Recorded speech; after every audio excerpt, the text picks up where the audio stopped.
New video shows the chase leading up to a deadly crash that killed a grandmother and her 2 grandchildren. They were on their way to church. New since 5 o'clock, Channel 2's Liz Arts learned the attorney representing the family added another police department to their lawsuit. Their attorney maintains that Atlanta joined in on the chase and was heading off the suspect car, which was the reason why they did the 3-point turn. The attorney says that Atlanta is just as culpable as College Park. Had he not turned around, again, Mrs. Wright and her 2 grandchildren would be here today. Attorney Christopher Chestnut explains why he amended his lawsuit filed against College Park, adding the Atlanta Police Department. Chestnut represents the family of Dorothy Wright and her 2 grandchildren, 6-year-old Layla and 12-year-old Cameron Costner. All 3 were killed in 2016 when a car thief suspect rammed into Wright's Buick during a police chase. We obtained this exclusive video of dash camera from the chase. It shows the minutes leading up to their death. That was it. That was the moment it should have stopped. Wright's son-in-law, Douglas Partridge, is talking about this 3-point turn where the chasing officer stops and lets the suspect make the turn and then continues to pursue the stolen SUV. To keep him blocked in, to keep him from going anywhere else. But they let him turn all the way around and continue chasing. The family can't understand why the officer wouldn't have rammed the stolen car or blocked him. Chestnut told us APD was closing in on the other side of the street. And there are officers, APD officers, kind of blocking him at the end of the street. They're coming opposite, so he turns around and goes the other direction. Chestnut maintains both College Park and Atlanta Police Department violated their chase policy in the pursuit that led to the death of the 75-year-old and Joy Partridge's 2 children. This was a non-forcible felony, which means that there's no life. In fact, the threat to life didn't begin until the chase began. The suspect ran from the scene and has never been caught. After all that, he still got away. The video shows a witness trying to flag down police, saying the suspect went that way. He's getting away. He went that way. The attorney maintains that police did nothing to try to run after him and track him down. I reached out to Atlanta. They said that they cannot comment on pending litigation. I also reached out to College Park. They never got back with me. Downtown outside the courthouse, Liz Arts, Channel 2 Action News.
Dashcam shows cops speed into neighborhood ending in crash that killed woman, 2 children.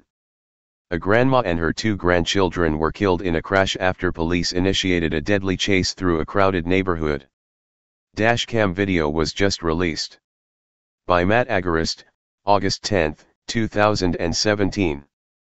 South Fulton County, GA. All too often, police officers, hell-bent on catching the bad guy, will create dangerous yet entirely avoidable situations, like shooting into crowded areas or driving dangerously through neighborhoods full of children. And, all too often, innocent lives are put at risk or lost because of these poor decisions. As a Dashcam video released this week highlights, sometimes the best policy is not to pursue a suspect. Cameron Costner, 12, and Layla Patridge, 6, were on their way to church with their grandma, Dorothy Wright, 75, last year when their lives came to a tragic end. A suspect in a stolen car crashed into them at a high rate of speed, killing them all.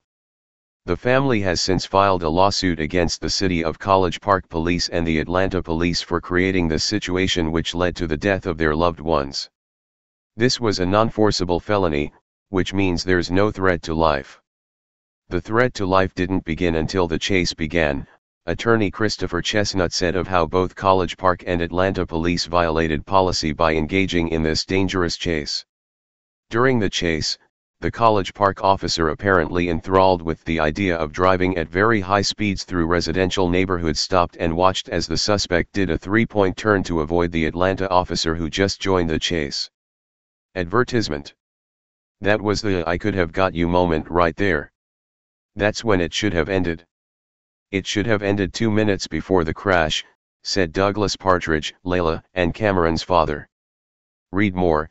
Cop runs stop sign without lights or sirens, hits pedestrian, cutting off both legs, 5 hospitalized. But, it did not end there. If he does not turn around again, Mrs. Wright and her 2 grandchildren would be here today, Chestnut said. To keep them blocked in, to keep them from going anywhere else, but they let him turn all the way around and continue chasing, Joy Partridge, the children's mother said. Instead of ramming the car that had slowed to make the 3-point turn, both officers allowed the suspect to drive off.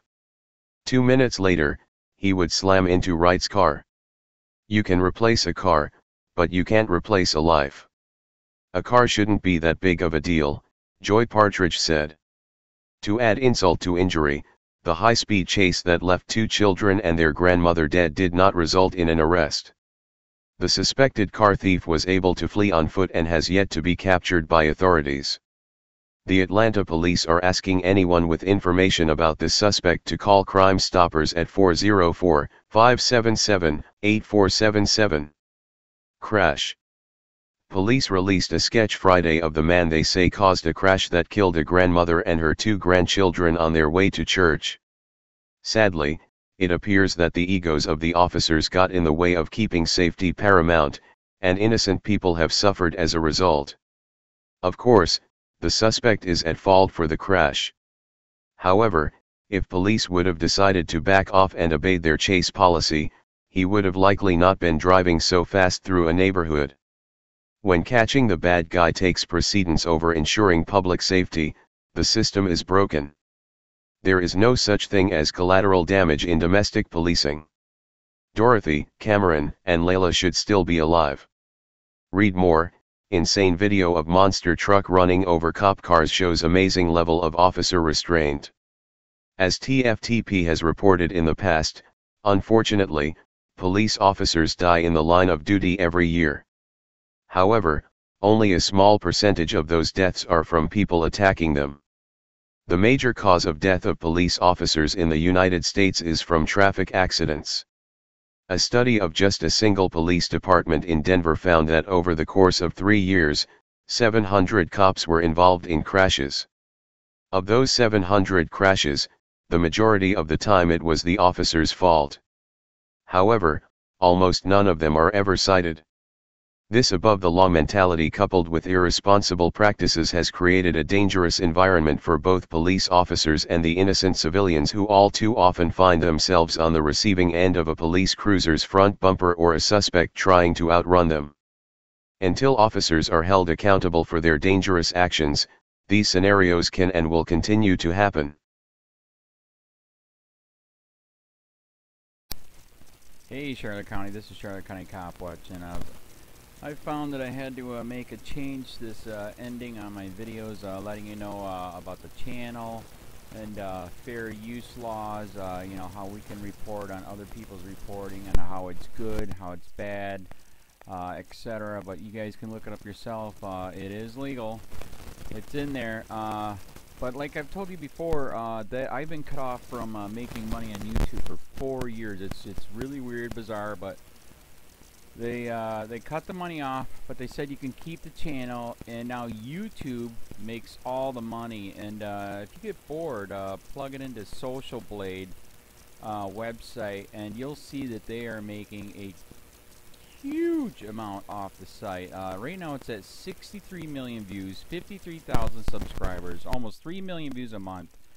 You know, trying to wake people up, and I make nothing. In fact, I got a customer that's ex-congressman. He said if I could ever find a lawyer, sue YouTube on it. But because this is nuts, 4 hours a day, and to save America. You know, but at the same time, it's worth it. Look at what our founding fathers did. They died for this country. So, but getting back to the money part, this is why I'm redoing the video. Is my dream of everyone giving $1, and it's going to be $53,000 a year, or if they did Patreon, which you know, can be monthly.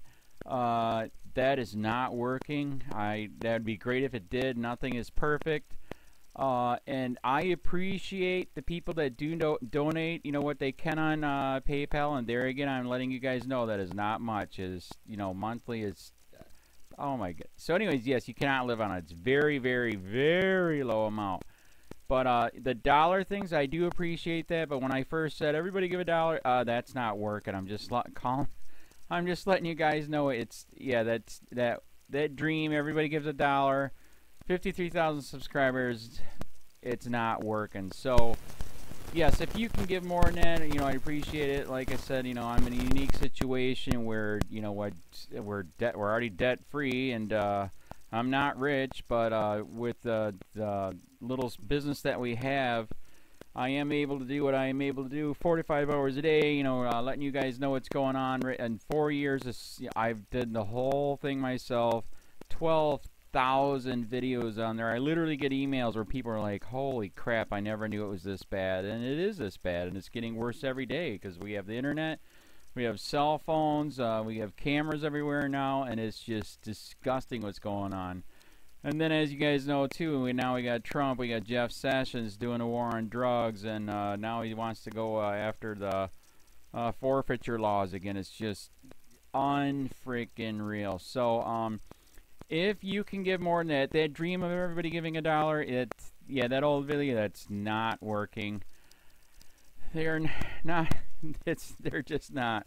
So anyways, if you can give more than that dream is not working. Hardly anybody is giving. There you go. So that's why I'm remaking the video. If you can give more than that, that would be great. And there again, like I said, the Patreon's there. There is some people on there that are starting to give, but there again, it's very, very low. And like I said, I don't want to get rich off of that. I'm going to keep doing what I'm doing because, you know, it's still so stinking corrupt. It's not even funny. My court case that I'm going to be paying out of my pocket myself with Charlotte County's coming up. They illegally looked me up and then posted all my information on LEOAFFAIRS website.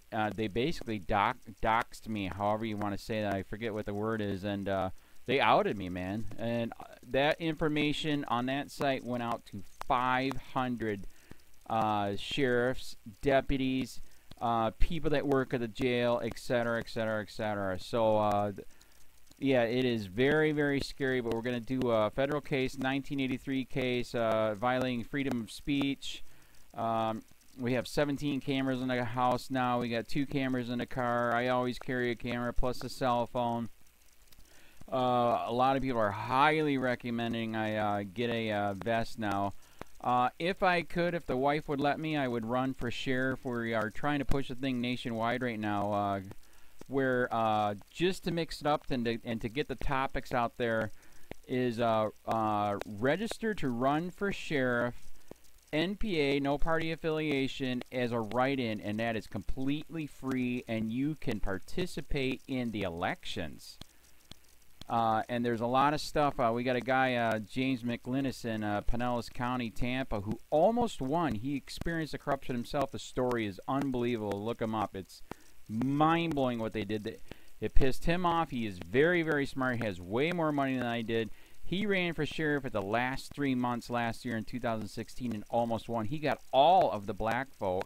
And the reason why he did that is because he ran on, I will not bust, we're in Florida, I will not bust anybody for weed anymore unless it's an ungodly huge amount, like pounds. And then he also ran on no more victimless crimes, no more of this freaking road pirate bull crap. And then he was going to cut the budget by 30%. And when you think about that, you can. If you stop the road pirates, you can get rid of a bunch of people. Gone. So, the wife has been saying, yes, I can, yes, I can't. So I don't know. We're trying to find somebody that can do it because I am busy doing this anyways. But, so I'm making a video, like I said, that $1 a month from everybody, you know, for 53,000 subscribers, that is not working. I'm just letting you guys know. Absolutely give way more than $1 a month. If you can, I appreciate anything. By the way, remember too, when you give that, PayPal takes like freaking 15 to 20%, so it's even worse than that. But, and there again, like I'm letting you guys know, it's way, what I get is very, very low. Appreciate it, but it is very, very low. Can't live on it. I'm just, you know, I'm working, and that's what I'm working on. And that court case is going to cost a buttload of money. That's federal court. Just the filing fees and the depositions that we're going to be doing with this corrupt cop. So there's another reason to give. We are going to be doing a deposition with this very corrupt. He was in a drug squad. He is a bad guy. He's on steroids. We heard steroids are rampant here. That's why their attitude is so bad. And we are going to get him on video, and it will be on YouTube. So that case alone is $5,000 just to bring it to court, and that's my money out of my pocket. So there's another reason to give, and give way more than $1 if you can. So keep that in mind. This is the new video, and I see, God, I talk a lot. It's already 7 minutes, but had to make it just to let you know that $1 a month from everybody is not working. They're not doing it. So if you can give more than that, please. So thanks. Keep it up. Share, like, subscribe, tell your friends, send me your videos on corruption, and I'll post it.